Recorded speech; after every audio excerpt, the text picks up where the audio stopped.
2020년 산업 현장에서 노동자 사망사고와 같은 중대 재해를 포함해 산재 예방조치 의무를 위반한 사업장이 1,466곳으로 집계되었습니다. 이 중 노동자 사망사고를 포함한 중대재해가 발생한 사업장이 671곳으로 나타났습니다. 산업안전보건법상 중대재해는 사망자 1명 이상, 3개월 이상 요양이 필요한 부상자가 2명 이상, 부상자나 직업성 질환자가 10명 이상인 재해 등을 의미하는데요. 중대재해 1명 발생 사업장이 전체 94%였고 업종별로는 건설업이 56%인 것으로 나타났습니다. 또 산재 발생 사실을 은폐한 사업장은 6곳, 최근 3년 이내 2회 이상 산재 발생을 보고하지 않은 사업장은 무려 116곳이었습니다. 2016년 서울 구의역 사고, 2018년 12월 11일 충남 대한화력발전소 사고, 2020년 4월 이천의 물류센터나 12년 전 냉동창고 화재 등 산업 현장에서 수십 명이 한꺼번에 목숨을 잃는 참사가 반복적으로 발생하고 있습니다. 왜 이런 참사가 반복적으로 발생하는 것일까요? 노동자들이 끊임없이 죽음에 내몰리는 이유는 명백합니다. 엄연히 존재하는 법에 따라 사전 안전조치를 취하는 것보다 사후 보상하는 것이 더 간편하고 이익이 되기 때문입니다. 이러한 비극과 무책임을 바꿔보고자 중대재해기업처벌법이 공포되었습니다. 법의 핵심은 안전법규 위반으로 중대한 재해가 발생한 경우 이에 대한 책임과 처벌을 엄중하게 부과하는 것인데요.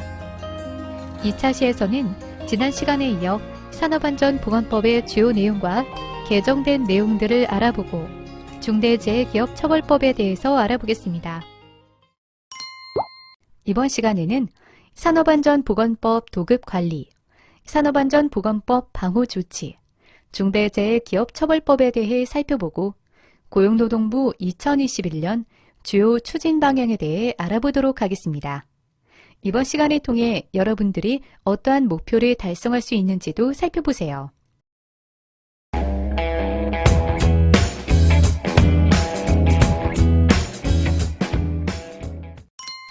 도급과 관련된 개념을 간단하게 알아볼까요?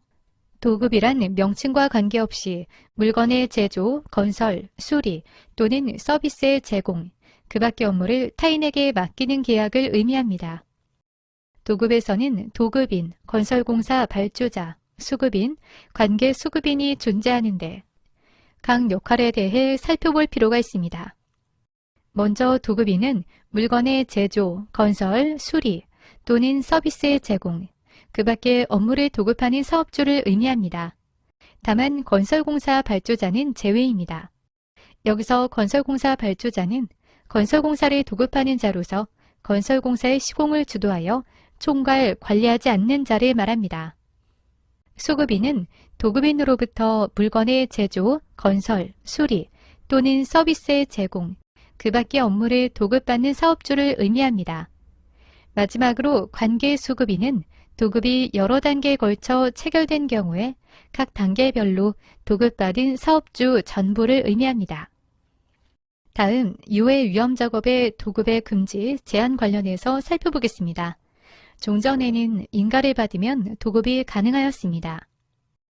그러나 개정이 되면서 유해, 위험성이 매우 높고 단시간에 직업병을 발견하기 어려워 지속적인 관찰과 안전보건관리가 필요하다고 판단하였고 이에 산해도급이 금지되었습니다. 산해도급 금지에 해당되는 경우는 도금작업, 수운, 납, 카드뮴의 재련, 주입, 가공, 가열작업, 베를륨, 비소, 염화비늘 등 12종의 허가물질 제조, 사용 작업입니다. 단, 일시 간헐적 작업, 수급인 보유 기술이 사업 운영에 반드시 필요한 경우에는 고용노동부 장관의 승인 후에 예외적으로 산해 도급을 허용합니다. 도급 승인 대상 작업은 급성 독성, 피부 부식성 등이 있는 중량 비율 1% 이상 황산, 불화수소, 질산, 염화수소를 취급하는 설비의 개조, 분해, 해체, 철거 작업이나 해당 설비 내부에서 이루어지는 작업을 의미합니다. 도급 승인 대상을 작업할 경우에는 산업재해 보상보험 및 예방심의위원회의 심의를 거쳐 고용노동부 장관의 승인을 받아야 하며 고용노동부 장관의 승인을 받은 작업을 도급받은 수급인은 그 작업을 하도급할 수 없습니다. 만약 도급 금지 또는 승인 등 도급 제한 의무 위반할 경우에는 10억 원 이하 과징금이 부과됩니다. 산업안전보건법의 개정으로 인해 도급인의 책임 또한 강화가 되었는데요. 도급인이 안전보건 조치를 실시해야 하는 범위가 종전에는 도급인의 사업장 내 22개의 위험장소였다면 개정 후에는 도급인의 사업장 내 모든 장소와 도급인이 제공하거나 지정한 경우로서 도급인이 집에 관리하는 위험장소에서 작업을 하는 경우로 도급인의 책임 장소를 확대하였습니다. 도급인의 안전보건 의무 관련 법령은 다음과 같습니다. 관련 내용은 자세히 살펴보시기 바랍니다.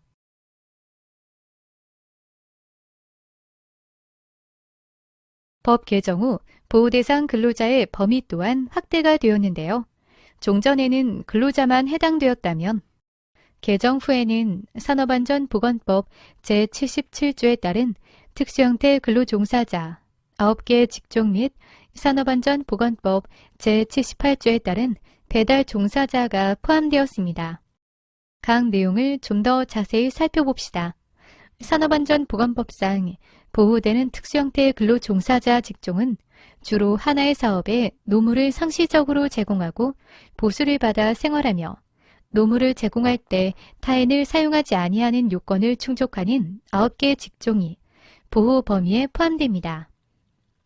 9개 직종은 보험설계사, 우체국 보험 모집원, 27종의 건설기계 직접 운전자, 학습지 교사, 골프장 캐디, 택배기사, 퀵서비스 기사, 대출 모집인, 신용카드 회원 모집인, 대리운전기사가 포함되며 이는 현행 산업재해 보상보험법상 직종 9개와 동일합니다. 보호 대상 근로자에는 배달앱 등을 통한 배달 종사자도 포함되어 있습니다. 이동통신 단말장치로 물건의 수거, 배달 등을 중개하는 자는 그 중개를 통하여 이륜 자동차로 물건을 수거, 배달 등을 하는 자의 산업재해 예방을 위하여 필요한 안전조치 및 보건조치를 해야 합니다. 만약 안전보건조치를 위반하는 경우 1,000만 원 이하의 과태료가 부과됩니다. 배달 종사자 보호를 위한 안전조치 및 보건조치 사항은 먼저 이륜 자동차를 운행할 수 있는 면허 및 안전모의 보유 여부를 확인하는 것, 그리고 도로교통법 제49조 운전자의 준수사항 등 안전운행 및 산업재해 예방에 필요한 사항을 정기적으로 고지해야 하는 것도 해당이 됩니다. 그 내용으로는 운전자는 운전 중에 휴대용 전화를 사용하지 아니하고 운전자가 운전 중 볼 수 있는 위치에 명상이 표시되지 아니하도록 할 것 등이 있습니다. 또 물건의 수거, 배달 등을 중개하는 자는 물건의 수거, 배달 등에 소요되는 시간에 대해 산업재해를 유발할 수 있을 정도로 제한해서는 안 됩니다. 이륜 자동차를 운행하는 작업자에게는 보호구를 지급해야 하는데요. 이륜 자동차를 운행하는 작업자에게 보호구의 지급 및 기준에 적합한 승차용 안전모를 지급하고 착용하도록 해야 합니다. 마지막으로 탑승에 제한이 있습니다. 이륜 자동차 전조등, 제동등, 후미등, 후사경 또는 제동장치가 정상적으로 작동되는 이륜 자동차를 근로자가 탑승하도록 해야 합니다. 다음으로 건설업의 안전보건관리체계 강화에 대해 알아봅시다. 먼저 안전관리자 선임 대상이 확대되었는데요. 종전에는 공사 규모 120억 이상 적용되었지만 개정 후에는 50억 이상 적용으로 확대되었습니다. 다만 이러한 사항들이 바로 당장 모든 기업에 적용되진 않습니다. 단계적으로 적용되어 시행되며 시행 시기는 다음과 같습니다. 개정법에서는 작업 혼재로 인하여 발생 가능한 산재 예방 효과 강화를 위해 건설공사 발주자가 선임하는 안전보건 조정자 대상을 변경하였습니다. 그 내용으로는 종전의 경우 전기공사, 정보통신공사, 그 밖에 건설공사가 이에 해당했지만 개정 후에는 2개 이상의 건설공사가 같은 장소에서 행해지는 경우로 변경되었습니다. 신설된 법 조항 중에는 건설공사 도급인의 책임을 강화하는 내용이 있습니다. 그 내용으로는 자신의 사업장에 타워 크레인, 항타기 및 항발기 등이 설치되어 있거나 작동하는 경우 또는 이를 설치, 해체, 조립 작업 시 필요한 안전보건 조치 의무를 신설해야 한다는 것입니다. 기계, 기구, 설비의 유해, 위험 방지를 위해 조치를 해야 하며 그 내용으로는 작업 전 기계 소유주, 대여자와 함께 합동 안전 점검을 실시하고 작업 계획서, 작용 면허 등을 확인하는 것입니다. 만약 기계 결함 등으로 위험이 예상되는 경우 즉각 작업 중지 조치를 실시해야 합니다. 타워 크레인, 고소 작업대, 지게차, 안전 강화 관련 법령은 다음과 같습니다. 각 내용에 대해 확인해 보시기 바랍니다. 타워 크레인, 건설용 리프트, 항타기 및 항발기 점검에 대해서도 표를 보면서 점검의 해당 세부 내용을 살펴보시기 바랍니다. 마지막으로 건설업 강화된 안전보건 관리 체계는 작업 중재 요건이 명확해졌다는 것입니다. 중대재해가 발생한 해당 작업 및 동일 작업으로 인해 산업재해가 재발할 급박한 위험이 있는 경우에는 작업 중지 또는 일부 중지를 명할 수 있습니다. 또한 화재, 폭발 등으로 인하여 중대재해가 발생하여 주변 확산 우려가 있을 경우에 한하여 해당 사업장의 작업을 전부 중지할 수 있도록 해야 합니다. 기계, 기구 결함이나 작업 방법, 절차 미준수, 강풍 등 이상 환경과 같이 현저한 위험이 예상되는 경우 작업 중지 조치를 취해야 합니다. 작업 중지 해제 시에는 중대재해 발생 해당 작업 근로자 의견을 청취하고 해제심의위원회는 해제 요청일 다음 날부터 토요일, 공휴일을 포함한 4일 이내에 개최하고 심의를 진행합니다. 다음으로 화재 폭발 사고 예방에 대해 살펴봅시다. 먼저 화재 감시자 배치가 확대되었는데요. 종전에는 대규모 공사 현장 등에서 용접, 용단 작업을 하는 경우 화재 감시자를 배치하도록 하였지만 개정 후 불꽃의 비산거리인 11m 이내외 가연성 물질, 열 전도나 열 복사에 의해 발화될 우려가 있는 장소 등으로 화재 감시자 배치를 확대하였습니다. 또 관리 감독자 사전 점검 대상 작업에 용접, 용단 등이 추가되었습니다. 사업주의 화재 예방 조치 의무 또한 확대가 되었는데요. 통풍이나 환기 여부에 관계없이 건물 외부까지 화재 예방 조치를 실시해야 하고 작업 시작 전 화재 예방에 필요한 사항 확인 및 안전조치 이행 의무가 부과되었습니다. 또 불꽃 비산 방지 덮개, 용접 방화포 등을 구비해 두어야 하며 작업이 종료될 때까지 작업 내용 일시, 안전 점검 및 조치 사항 등을 서면으로 게시하도록 하고 있습니다. 다만 동일한 장소에서 상시 반복적으로 화재 위험 작업 수행 시 사업주의 작업 승인을 생략할 수 있습니다. 다음으로 밀폐 공간 작업 안전조치 강화 내용에 대해 살펴보겠습니다. 산소 및 유해가스 농도의 측정 시기의 경우 종전에는 밀이라고 표기하였으나 개정 후 작업을 일시 중단하였다가 재진입하는 경우를 포함한 작업을 시작하기 전이라 표기하였습니다. 이는 시기를 명확화하여 사업장에서 규정을 준수하는 데 용이하도록 만든 것입니다. 감신에 대한 안전조치도 강화가 되었는데요. 종전에는 작업 근로자라고만 표기가 되어 있었으나 개정 시 감신 포함을 표기함으로써 감신에 대한 안전조치를 강화하였습니다. 감시인의 구조 작업 중 질식이 다수 발생하여 사고 시 응급조치 요령, 비상연락처, 구조용 장비의 사용, 안전한 작업 방법 및 보호구의 착용과 사용 방법 등을 주재하기 위해 이와 같이 개정되었습니다.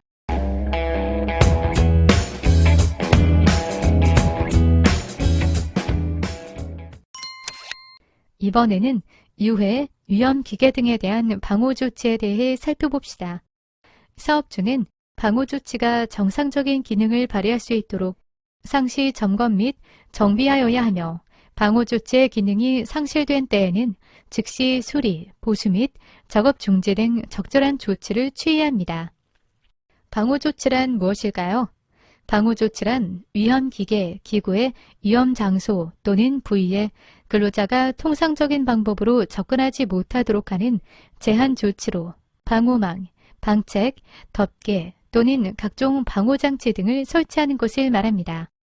유해 위험 방지를 위하여 방호조치가 필요한 기계기구는 다음과 같습니다.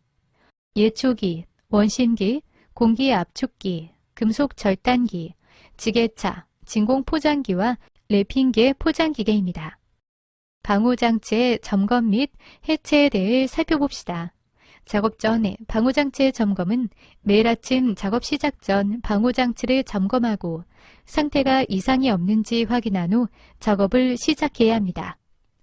방호장치의 해체에 대해서도 살펴봅시다. 근로자는 방호조치를 해체하고자 하는 경우 사업주의 허가를 받아야 하며 방호조치를 해체한 후 그 사유가 소멸된 때에는 지체 없이 원상 회복해야 합니다. 유해 위험한 기계, 기구의 안전인증 등 관련 법령을 살펴보면 산업안전보건법 제84조에서는 안전인증에 대한 내용을 다루고 있는데요. 그 내용으로는 설치, 이전하거나 주요 구조 부분을 변경하는 자를 포함한 안전인증 대상 기계 등을 제조하거나 수입하는 자는 안전인증을 받아야 한다는 것입니다. 산업안전보건법 제89조에서는 자율안전확인 관련 내용을 고시하고 있습니다. 그 내용으로는 자율안전확인 대상 기계 등의 안전에 관한 성능이 고용노동부 장관이 정하여 고시하는 안전기준에 맞는지 확인하여 신고해야 한다는 것인데요. 다만 다음 각 호의 어느 하나에 해당하는 경우 신고 면제가 가능합니다. 산업안전보건법 제93조 안전검사 관련 내용으로 유해하거나 위험한 기계, 기구를 사용하는 사업주와 소유주는 정기적으로 안전검사를 받아야 하며 안전검사를 받지 않았거나 불합격한 유해, 위험한 기계, 기구를 사용해서는 안 됩니다. 안전검사 주기는 다음과 같습니다. 최초 안전검사는 설치가 끝난 날부터 3년 이내이며 최초 이후 안전검사는 검사 필증 유효기간 내 2년마다 시행해야 합니다. 참고로 크레인, 리프트 및 곤돌라는 사업장의 설치가 끝난 날부터 3년 이내 최초 안전검사를 실시하되 그 이후부터 2년마다 검사를 실시해야 하며 그 밖의 유해, 위험기계 등은 사업장의 설치가 끝난 날부터 3년 이내에 최초 안전검사를 실시하되 그 이후부터 2년마다 실시해야 합니다. 안전인증 및 자율안전 확인 대상 기계, 기구의 종류는 다음과 같습니다. 안전검사 대상 기계, 기구의 종류는 다음과 같습니다. 다음으로 보호구의 지급과 착용에 대해 알아봅시다. 산업안전보건법 제5조 및 제6조에 고시되어 있는데요. 보호구란 재해나 건강장애를 방지하기 위해 작업자가 착용하는 기구나 장치를 의미합니다. 사업주는 유해, 위험한 작업을 하는 근로자에 대해서 작업 조건에 적합한 보호구를 지급하고 근로자는 지급받은 보호구를 철저히 착용하여야 합니다. 보호구의 종류는 다음과 같습니다. 보호구를 지급해야 하는 작업 내용에 대해서도 자세히 살펴보시기 바랍니다. 다음으로 유해 위험물질에 대한 조치에 대해 알아봅시다.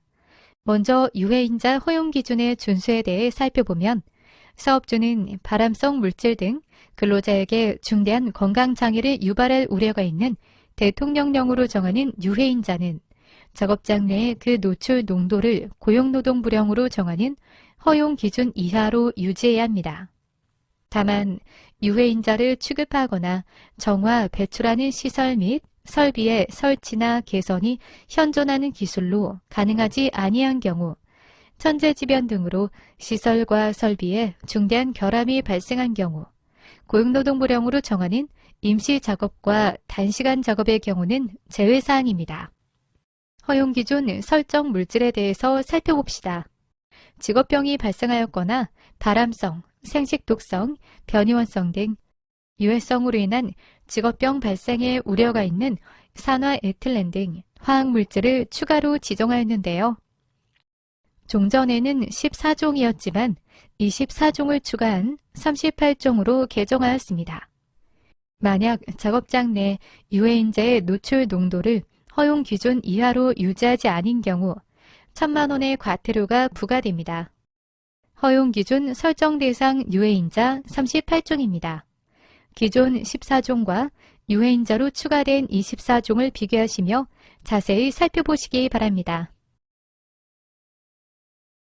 다음으로 물질안전보건자료 작성 및 비치에 대해 알아보도록 하겠습니다.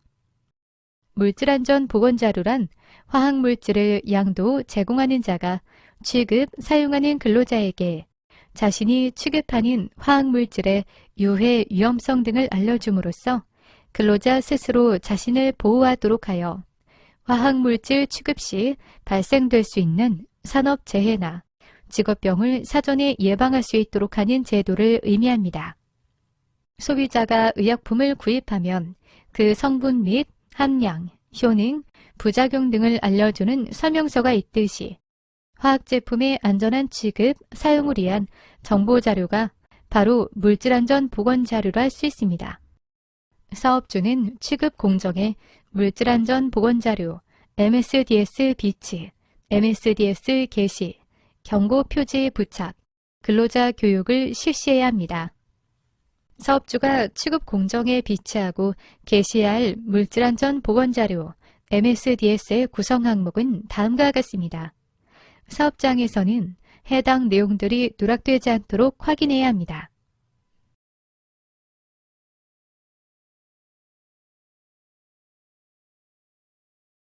산업안전보건법 제41조에 의해 유해 위험물질은 경고 표시를 꼭 부착하여야 합니다. 예시를 살펴보시기 바랍니다. 법 개정으로 인해 화학물질 안전관리 또한 강화되었습니다.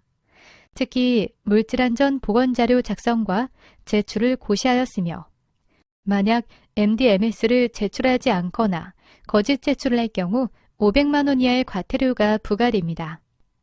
또한 종전에는 화학물질 등을 양도하거나 제공하는 자로 고시되었지만 개정안에서는 화학물질 등을 제조하거나 수입하는 자로 변화하였습니다.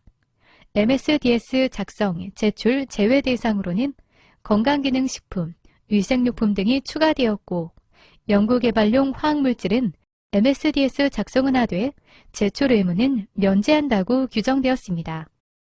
물질안전보건자료 작성, 제출 관련 개정 전과 후를 자세히 비교해보세요.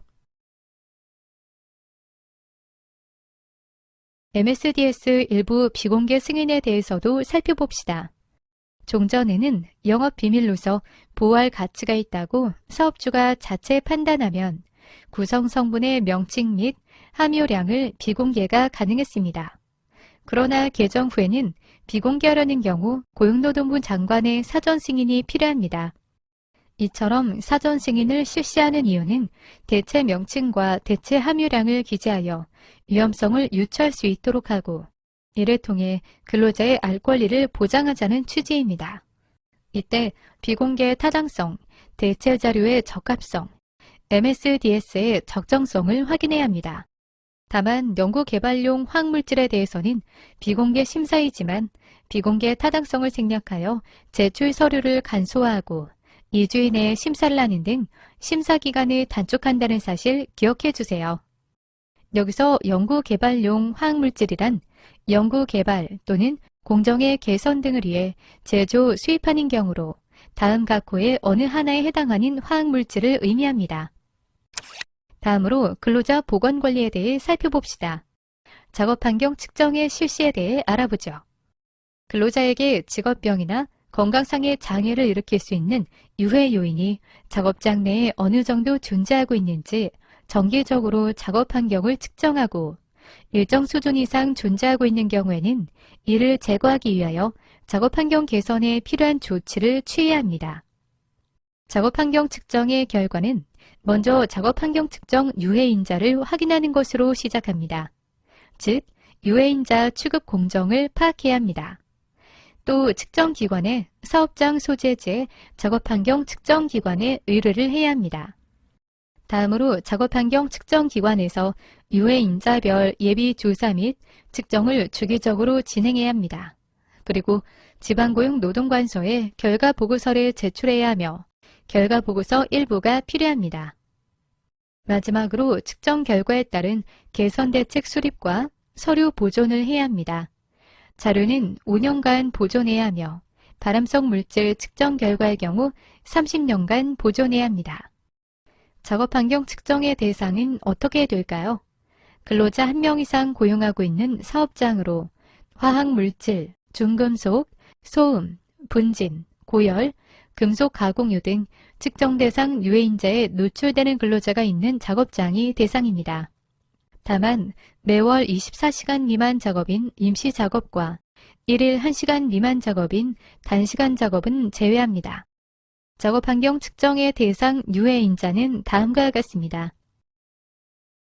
작업 환경 측정의 실시 주기입니다.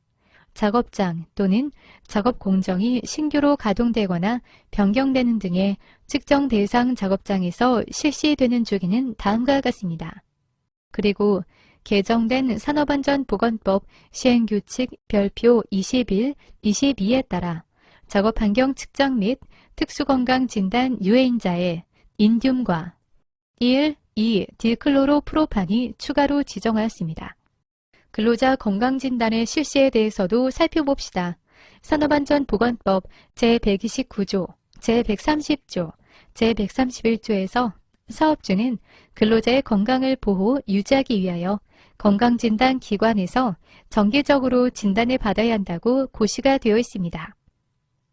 건강진단의 의무 중 사업주의 의무에 대해 알아보도록 하겠습니다. 1. 사업주는 건강진단을 실시하는 경우 근로자 대표가 요구하면 근로자 대표를 참석시켜야 합니다. 2. 사업주는 산업안전보건위원회 또는 근로자 대표가 요구할 때에는 직접 또는 건강진단기관에 건강진단 결과에 대하여 설명하도록 해야 하며 개별 근로자의 건강진단 결과는 본인의 동의 없이 공개해서는 안 됩니다. 3. 건강진단의 결과를 근로자의 건강보호 및 유지 외의 목적으로 사용해서는 안 됩니다. 4. 사업주는 건강진단의 결과 근로자의 건강을 유지하기 위하여 필요하다고 인정할 때에는 고용노동부령으로 정하는 바에 따라 적절한 조치를 취해야 합니다. 예를 들어 작업장소 변경, 작업 전환, 근로시간 단축, 야간 근로의 제한, 작업환경 측정 또는 시설, 설비의 설치, 개선 등이 이에 해당합니다. 5. 사업주는 그 조치 결과를 고용노동부령으로 정하는 바에 따라 고용노동부 장관에게 제출해야 합니다. 이번에는 근로자의 의무에 대해 살펴볼까요? 1. 근로자는 제119조부터 제131조까지 규정에 따라 사업주가 실시하는 건강진단을 받아야 합니다. 2. 다만 사업주가 지정한 건강진단기관이 아닌 건강진단기관으로부터 이에 상응하는 건강진단을 받아 그 결과를 증명하는 서류를 사업주에게 제출하는 경우에는 사업주가 실시하는 건강진단을 받은 것으로 인정됩니다. 다음으로 건강검진의 종류에 대해 알아보도록 하겠습니다. 일반 건강진단이란 상시 사용하는 근로자의 건강관리를 위하여 사업주가 주기적으로 실시하는 건강진단을 말합니다. 사무직 근로자는 2년에 1회, 생산직 근로자는 1년에 1회 건강진단을 받아야 하는데요. 여기서 말하는 사무직 근로자는 공장 또는 공사 현장과 같은 구역에 있지 않은 사무실에서 서무, 인사, 격리, 판매, 설계 등의 사무 업무에 종사하는 근로자로 판매 업무 등에 직접 종사하는 근로자는 제외됩니다. 특수건강진단이란 유해물질, 분진, 소음 등 유해인자가 노출되는 공정에 종사하는 근로자, 직업병 유소견으로 의사의 소견이 있는 근로자를 대상으로 하는 건강진단을 의미합니다. 배치 전 건강진단은 특수 건강진단 대상 업무에 종사할 근로자에 대하여 배치 예정 업무에 대한 적합성 평가를 위해서 실시하는 건강진단을 의미합니다. 수시 건강진단이란 특수 건강진단 대상 업무로 인하여 천식, 피부염 등 건강장애를 보이거나 의학적 소견이 있는 근로자에 대해서 실시하는 건강진단을 말합니다. 마지막으로 임시 건강진단은 특수 건강진단 대상 유해인자 등의 중독 여부 및 원인을 확인하기 위해 지방고용 노동관서장의 명령에 의해 실시되는 건강진단을 의미합니다. 다음으로 건강진단 결과에 따른 사후관리 결과보고 의무 신설에 대해 살펴봅시다. 해당 의무를 준수하지 않을 경우 300만 원 이하의 과태료가 부과됩니다. 제출 대상은 특수, 수시, 임시 건강진단을 받은 근로자 중 사후관리 소견에 근로제한 및 금지, 작업전환, 근로시간 단축, 직업병 확진 의뢰 안내 소견이 있는 근로자로 조치 결과를 지방관서에 제출해야 합니다. 제출 경로는 다음과 같습니다. 건강진단 결과표를 송부받은 날로부터 30일 이내 팩스, 우편, 전자문서 등의 방법으로 지방관서에 제출하면 됩니다. 참고로 2020년 6월 30일까지 실시되는 건강진단의 경우 60일 이내였습니다. 사후 관리조치 결과보고서에 다음과 같은 서류를 첨부해서 제출해야 합니다. 다음으로 질병자의 근로금지 제한에 대해 살펴봅시다. 사업 중인 감염병, 정신질환 또는 근로로 인하여 병세가 크게 악화될 우려가 있는 질병으로서 고용노동부령으로 정하는 질병에 걸린 사람에게는 의료법 제2조에 따른 의사의 진단에 따라 근로를 금지하거나 제한해야 합니다. 의료법 제2조에 대한 내용입니다. 상세히 나와 있으니 꼭 숙지하시길 바랍니다. 만약 근로가 금지되거나 제한되었던 근로자가 건강을 회복하였을 때에는 어떻게 해야 할까요? 답은 간단합니다. 지체 없이 복귀해 해당 근로자가 근로를 할 수 있도록 하여야 합니다. 이번에는 서류의 보존에 대한 내용을 살펴봅시다. 사업 중은 산업재해 발생 기록, 근로자 건강진단 서류 등 산업안전 보건 관련 서류를 일정 기간 동안 보존해야 하며 지방고용 노동관서에서 사업장 감독 시 각종 서류 제출을 사업주에게 의무화하고 있습니다. 서류의 보존 기간과 보존 서류의 유형입니다. 서류의 보존 기간은 30년, 5년, 3년, 2년으로 나누어지며 해당 기간 동안 보존해야 할 서류의 유형도 각각 다릅니다. 유형을 자세히 알아보면 다음과 같습니다. 마지막으로 처벌의 강화 내용에 대해 알아봅시다. 종전에는 사업주가 안전보건 조치 의무를 불이행하여 근로자를 사망에 이르게 한 경우 7년 이하의 징역 또는 1억 원 이하의 벌금을 부과하였습니다. 그러나 개정 후 5년 이내 동일한 죄를 범한 경우 그 형의 2분의 1까지 가중 처벌되며 법인 등의 처벌 강화로 사망 시 10억 원 이하의 벌금이 부과되고 안전보건 조치 위반 시 5천만 원 이하의 벌금이 부과됩니다. 만약 유죄 판결을 선고하거나 약식 명령을 고지하는 경우 200시간의 범위 내 산재 예방에 필요한 수강 명령 병과도 가능합니다.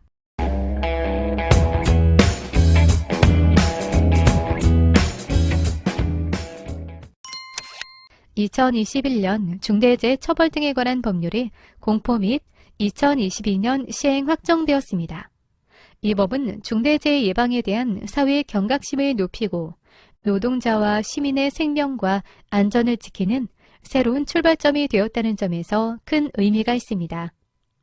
이 법은 기업인을 처벌하기 위한 것이 아니라 기업의 안전보건 조치를 강화하고 안전투자를 확대하여 중대재해를 근원적으로 예방하는 것에 궁극적인 목적이 있으며 경영 책임자 등에게 재해 예방을 위한 인력, 예산 등을 포함하는 안전보건관리체계 구축과 이행조치 의무를 부여하고 있습니다.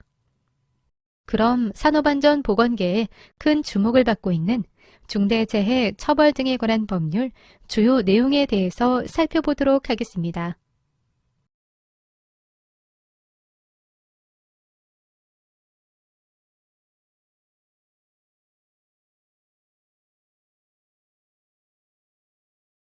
다음은 산업안전보건법과 중대재해기업처벌법을 한눈에 볼 수 있도록 정리한 내용입니다. 의무 주체와 보호 대상, 적용 범위, 그리고 재해 정의를 비교하면서 숙지하시길 바랍니다. 다음은 산업안전보건법과 중대재해기업처벌법의 의무사항 비교 내용입니다. 다음은 산업안전보건법과 중대재해기업처벌법의 처벌 수준의 비교 내용입니다.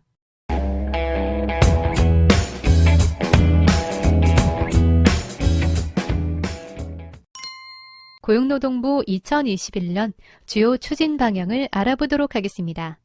그 첫 번째는 사업장의 안전보건관리체계 구축을 지원한다는 것입니다. 두 번째는 중대재해 발생 위험 요인 중심의 점검 및 감독을 강화했다는 것입니다.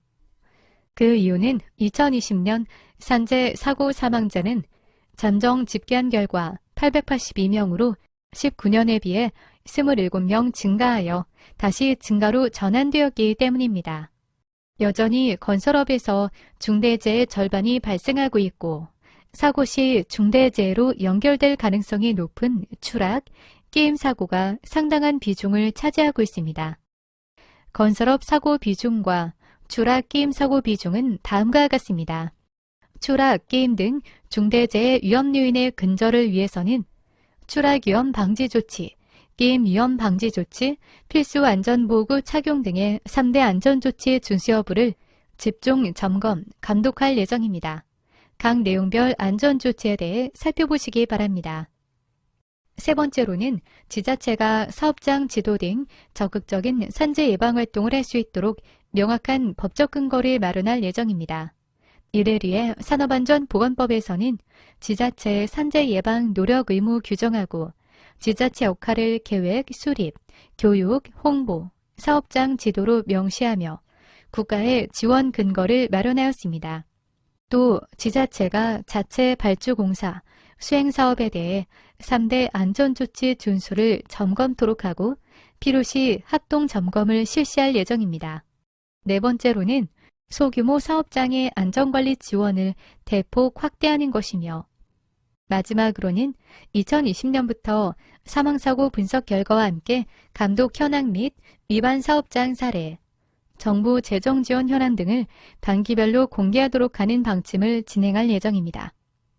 아침에, 저녁에 일터로 나간 발길이 돌아오지 못하는 일이 없도록 노동자와 사업주 모두가 행복한 그날까지 사업주는 반드시 실천하고 노동자는 적극적으로 협력해야 합니다. 화면 오른쪽 버튼을 눌러 오늘의 안전수칙을 확인해 보세요. 확인을 완료하면 다운로드하거나 프린트하여 현업에서 사용해 보세요.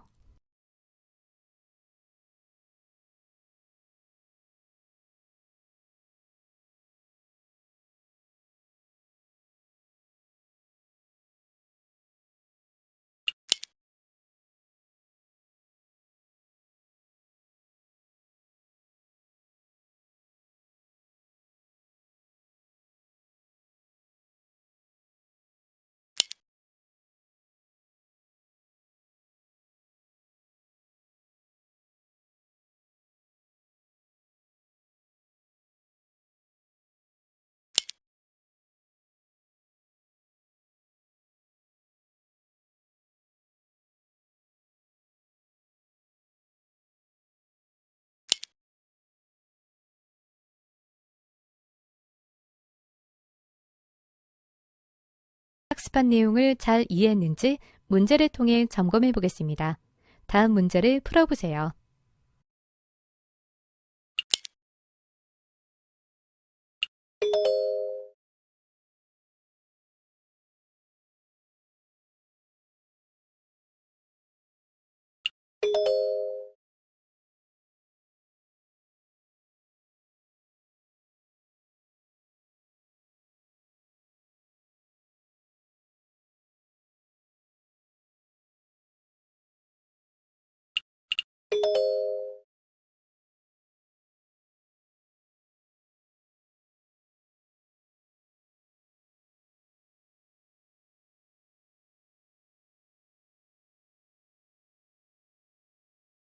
오늘 학습을 통해 실무에 도움이 되는 정보를 많이 얻으셨나요? 안전일지를 통해 주요 내용을 살펴보세요.